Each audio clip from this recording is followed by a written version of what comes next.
Hello students, this side Talat, and today in this video we will cover some more topics from the same chapter, that is chapter 10, the flowering of regional cultures.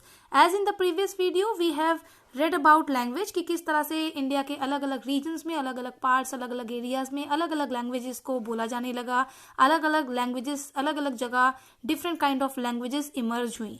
Next we studied about literature कि किस तरह से अलग अलग language को, अलग अलग languages में किस तरह से बहुत सारी बुक्स को लिखा गया, कंपाइल किया गया, कंपोज किया गया, और उस पर्टिकुलर बुक को, उस पर्टिकुलर लिटरेचर को किस राजा ने, किस किंग ने सपोर्ट किया. And after that we read about painting, and painting was our next topic कि किस तरह से सल्तनत पीरियड, मुगल पीरियड में किस तरह की पेंटिंग्स बनाई गई और उसमें कुछ क्या नया किया गया. और एक्सटेंशन ऑफ रॉयल पैट्रोनेज भी हमने पढ़ा, और इसके जो पेंटिंग जो बनाई जा रही थी उसके मेन फीचर्स क्या थे, और किस तरह से पेंटिंग से रॉयल पैट्रोनेज खत्म हुआ, यानी औरंगजेब के टाइम पर किस तरह से पेंटिंग्स बनाना बंद किया गया. और उसके बाद हमने रीजनल किंगडम्स की पेंटिंग के बारे में पढ़ा. There were 3 kinds of paintings, 3 तरह की पेंटिंग का स्टाइल था, राजपूत और राजस्थानी स्टाइल, कांगड़ा और Pahari style, and last was Deccani style जिसमें पेंटिंग्स को बनाया जाता था. तो ये रीजनल किंगडम्स में बनाई जाने वाली पेंटिंग्स थी. Here today I am going to start from music. हम आज म्यूजिक से पढ़ेंगे. तो जब इंडिया में टर्क्स आए तो टर्क्स के आने के साथ इंडिया में म्यूजिक प्रॉस्पर्ड हुई, काफी डेवलप हुई, और उस टाइम पर पर्शियन अरेबिक का फ्यूजन किया गया, दोनों को मिक्स किया गया, और उसके साथ साथ इंडियन म्यूजिकल फॉर्म को भी मिलाया गया. उससे एक नया स्टाइल, म्यूजिक का एक नया स्टाइल लोगों के सामने आया, एक नया स्टाइल क्रिएट हुआ. सल्तनत पीरियड की बात करते हैं. तो सल्तनत पीरियड में जब इंडिया में टर्क्स आए तो टर्क्स ने इंडिया में एक कुछ न्यू म्यूजिकल इंस्ट्रूमेंट को इंट्रोड्यूस किया. वो अपने साथ लेकर आए. दोज वर रबाब एंड सारंगी. तो रबाब एंड सारंगी को इंडिया में टर्क्स ने इंट्रोड्यूस किया. अमीर खुसरो एक फेमस पोएट और म्यूजिशियन थे. उन्होंने पर्शियन और इंडियन दोनों को मिक्स किया, यानी पर्शियन और इंडियन मेलोडीज को मिक्स करके उन्होंने कुछ न्यू रागास को प्रोड्यूस किया. इसके अलावा उन्होंने म्यूजिक की एक नई फॉर्म को लोगों के बीच में पॉपुलराइज किया, एंड दैट वाज कॉल्ड कव्वालीज. यानी ये कव्वाली एक नया फॉर्म था जिसे अमीर खुसरो ने इंडिया में पॉपुलराइज किया. ये ख्वाजा हजरत निजामुद्दीन औलिया के फ्रेंड और डिसिपल दोनों थे, और ये खनकाज में जितनी म्यूजिकल गैदरिंग्स हुआ करती थी उसमें अमीर खुसरो पार्टिसिपेट किया करते थे. तो खनकाज के बारे में हमने ऑलरेडी प्रीवियस चैप्टर में पढ़ा हुआ है. कुछ सोर्सेज ये भी कहते हैं कि अमीर खुसरो ने सितार और ढोलक को इन्वेंट भी किया था. फिरोज शाह तुगलक म्यूजिक का एक बड़ा पैट्रॉन था, सपोर्टर था. म्यूजिकल वर्क मीन्स वो बुक्स जो म्यूजिक पर लिखी गई. तो म्यूजिकल वर्क नेम राग दर्पण, इसे पर्शियन में फिरोज शाह तुगलक के टाइम पर ही इसे ट्रांसलेट किया गया था. यानी म्यूजिक पर लिखी गई बुक राग दर्पण को फिरोज शाह तुगलक के रूलिंग टाइम पर पर्शियन लैंग्वेज में ट्रांसलेट किया गया था. लहजत सिकंदर शाही बुक का नाम है, लहजत सिकंदर शाही. ये बुक बहुत सारे म्यूजिकल फॉर्म्स पर लिखी गई है, यानी म्यूजिक किस किस तरह से गाई जा सकती है, उसके कौन कौन से फॉर्म हो सकते हैं, ये इस पर लिखी गई बुक है, और इसे सिकंदर लोदी के टाइम पर लिखा गया था. तो आप समझ सकते हैं कि सल्तनत पीरियड के जितने भी सुल्तान थे वो भी म्यूजिक के कितने शौकीन हुआ करते थे. और next topic is devotional music. वो म्यूजिक जो डिवोशनल म्यूजिक होता है, भक्ति वाला संगीत होता है. तो सूफी एंड भक्ति, हम इन दोनों के बारे में प्रीवियस चैप्टर में पढ़ चुके हैं, जिसमें खनकास के बारे में हमने पढ़ा था. तो सूफी और भक्ति सेंट्स ने ग्रुप की सिंगिंग को पॉपुलराइज किया. मीन्स लोग ग्रुप में होकर एक साथ सिंगिंग किया करते थे. सूफीज, जितने भी सूफी सेंट्स हुआ करते थे, ये कुछ म्यूजिकल गैदरिंग्स को ऑर्गेनाइज करते थे, जिसमें आम आदमी और स्किल्ड म्यूजिशियन, यानी वो लोग जिसे म्यूजिक की अच्छी नॉलेज थी, वो दोनों लोग, यानी आम आदमी और स्किल्ड म्यूजिशियन, ये दोनों ही लोग इनकी म्यूजिकल गैदरिंग में पार्टिसिपेट किया करते थे. भक्ति सेंट्स ने भी डिवोशनल म्यूजिक को यूज करना शुरू किया, और डिवोशनल म्यूजिक को यूज करके भक्ति सेंट्स यानी भक्ति साधु संत अपने मैसेज को लोगों के बीच में स्प्रेड किया करते थे, फैलाया करते थे. चैतन्य एंड मीराबाई, चैतन्य महाप्रभु और मीराबाई ने भी अपनी भक्ति को डिवोशनल सॉन्ग्स के थ्रू भगवान के लिए एक्सप्रेस करना शुरू किया. मर्दाना, जो गुरु नानक के एक डिसिपल, एक शिष्य हुआ करते थे, इन्होंने भी डिवोशनल सिंगिंग को उस टाइम पर पॉपुलराइज किया. Now our next topic is the regional kingdoms. अब बात करते हैं रीजनल किंगडम्स में किस तरह की म्यूजिक था और किस तरह से म्यूजिक के बारे में लोगों में इंटरेस्ट था। तो जौनपुर और ग्वालियर के जो रूलर्स थे, यानी जौनपुर और ग्वालियर दोनों जगह के जो रूलर्स थे, वो म्यूजिक के ग्रेट पैट्रॉन्स थे, बड़े सपोर्टर्स थे, बड़े शौकीन थे। म्यूजिक पर 2 बुक्स लिखी गई, घुनियाल उल मुनियास और संगीत शिरोमणि। ये दोनों ही जौनपुर में लिखी गई, क्योंकि जौनपुर के राजा को म्यूजिक पसंद थी, तो जौनपुर में ही ये दोनों म्यूजिक के ऊपर बुक्स को लिखा गया।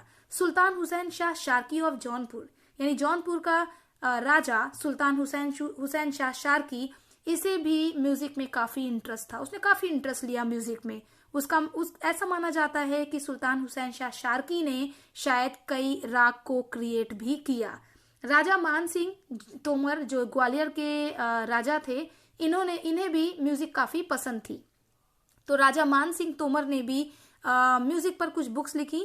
जिस बुक को राजा मान सिंह तोमर ने लिखा, उस बुक का नाम मन कौतूहल था, और ये बुक उन्होंने अपने ही लिए लिखी। इसको इंग्लिश में अगर आप ट्रांसलेट करेंगे तो इसका नाम है क्यूरियोसिटीज ऑफ राजा मान। क्योंकि उनका नाम राजा मान सिंह था, तो उन्होंने अपनी क्यूरियोसिटीज को बुक्स, म्यूजिक के लिए जो क्यूरियोसिटीज थी वो उन्होंने अपनी बुक में लिखी।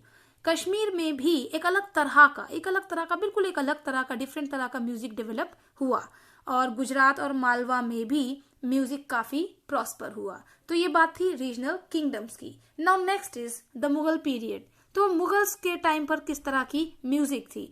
मुगल एम्परर्स के टाइम पर म्यूजिक और ज्यादा फ्लोरिश हुई और फर्दर फ्लोरिश हुई। अबुल फजल में 36 म्यूजिशियंस के बारे में लिखा हुआ है, जिसमें से कुछ म्यूजिशियंस औरतें थीं। Who played music in the court of दरबार, ये कोर्ट ऑफ अकबर, ये जो म्यूजिशियंस लोग थे, चाहे वो औरतें थी, वेदर इट वाज मेन और वीमेन, ये लोग अकबर के कोर्ट में, अकबर के दरबार में म्यूजिक प्ले करने का काम करते थे। इन सारे म्यूजिशियंस में जो सबसे फेमस म्यूजिशियन थे, उनका नाम था मियां तानसेन। इन्होंने कई सारे राग को कंपोज किया। जितने भी राग मियां तानसेन ने कंपोज किए, उसमें सबसे जो पॉपुलर माना जाता है, दैट वाज राग दरबारी एंड राग दीपक। ऐसा कहा जाता है कि एवरी इवनिंग, हर शाम, वो अनूप तालाब, फतेहपुर सीकरी में अनूप तालाब के बीचों बीच में बैठते थे और वहां पर अपने मेलोडियस राग वो गाया करते थे। जहांगीर और शाहजहां ने भी कुछ कोर्ट म्यूजिशियंस को अपने कोर्ट में रखा हुआ था। औरंगजेब जब राजा बने तो औरंगजेब ने अपने दरबार में, अपने कोर्ट में सिंगिंग को बैन कर दिया, लेकिन उन्होंने म्यूजिकल इंस्ट्रूमेंट को प्ले करने पर कोई बैन नहीं लगाया। ऐसा माना जाता है कि वो खुद भी एक बहुत अच्छा वीणा प्लेयर था, उसे वीणा को बजाना बहुत अच्छे से आता था।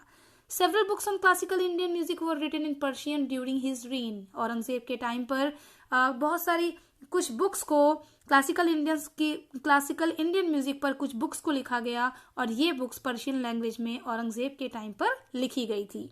जब मुगल एम्पायर डिक्लाइन हुआ तो बहुत सारे म्यूजिशियंस रीजनल किंगडम्स में माइग्रेट हो गए, वहां पर चले गए, और बाद में ये जो later music reached a new peak under Mohammad Shah रंगीला।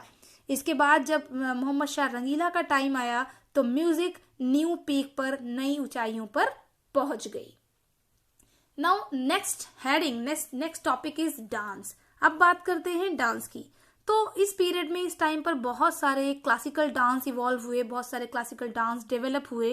ज्यादातर जो डांस डेवलप हुए या इवॉल्व हुए, शुरू हुए, ये टेम्पल्स में शुरू हुए, मंदिरों में शुरू हुए। भरतनाट्यम पहले टेम्पल डांस की शक्ल में इवॉल्व हुआ, लोगों के सामने आया।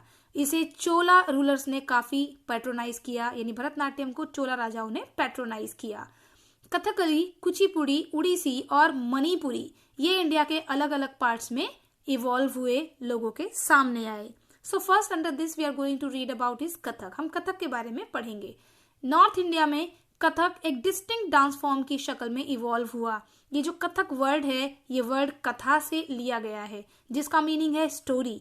जो कथाकार्स होते हैं, यानी इस डांस को करने वाले जो लोग होते हैं, ये एक स्टोरी टेलर्स, कहानी सुनाने वाले लोगों की एक कास्ट होती है। ये एक टेम्पल से, ये अलग अलग टेम्पल से जुड़े हुए होते हैं। कथाकार्स इसमें भगवान की तारीफ करने के लिए गेस्चर्स और सॉन्ग्स के थ्रू कहानियां सुनाया करते हैं। दस Kathak was initially a devotional art form. अगर हम ये इस तरह से देखें तो कथक शुरुआत में एक डिवोशनल आर्ट फॉर्म हुआ करता था। कथक जो एक डिवोशनल आर्ट फॉर्म हुआ करता था, ये मुगल्स के टाइम पर फॉर्म ऑफ एंटरटेनमेंट बन चुका था, यानी अब ये राजा के दरबार में इस पर लोग परफॉर्म किया करते थे। इसका कॉस्ट्यूम्स और इसकी स्टाइल भी बदल चुकी थी। फाइनली 2 स्कूल्स और घराना डेवलप हुए, जयपुर घराना और लखनऊ घराना, यानी ये 2 घराना डेवलप हुए। नवाब वाजिद अली शाह अवध के जो लास्ट नवाब थे, ये इस डांस फॉर्म के ग्रेट पैट्रॉन थे। Now next is Bengal. Bengal की अपना एक बहुत अलग एक रिच कल्चरल हेरिटेज था, and it has been a major centre of art and literature since ancient time, यानी एंशियंट टाइम से बंगाल आर्ट एंड लिटरेचर का एक मेजर सेंटर हुआ करता था। अर्ली मिडिवल पीरियड के टाइम पर बंगाल पल्लाज रूलर के टाइम पर था, यानी पल्ला रूलर्स बंगाल में अर्ली मिडिवल पीरियड में रूल किया करते थे। 14 से 16 सेंचुरीज में बंगाल एक इंडिपेंडेंट रीजनल किंगडम बना और ये सुल्तान दिल्ली के सुल्तानों के कंट्रोल में नहीं था। इस टाइम पर इलियास शाही डायनेस्टी और हुसैन शाही डायनेस्टी ने बंगाल पर रूल किया। इलियास शाही डायनेस्टी और हुसैन शाही डायनेस्टी के राजाओं ने, दोनों डायनेस्टीज ने कल्चरल एक्टिविटीज को पैट्रोनाइज किया बंगाल में, और उसके बाद फिर इन दोनों डायनेस्टीज के बाद बंगाल को सूर्स ने, यानी शेरशाह सूरी ने कंट्रोल किया, और शेरशाह सूरी के बाद फाइनली अकबर ने इसे एनेक्स किया, इसको कंट्रोल में लिया और एक सेपरेट प्रोविंस बनाया। Now our next topic is monuments. So this we will start in next video. Till then, take care. Bye bye. And thank you. Stay safe. And do keep watching my videos if you have missed any of the classes. Thank you.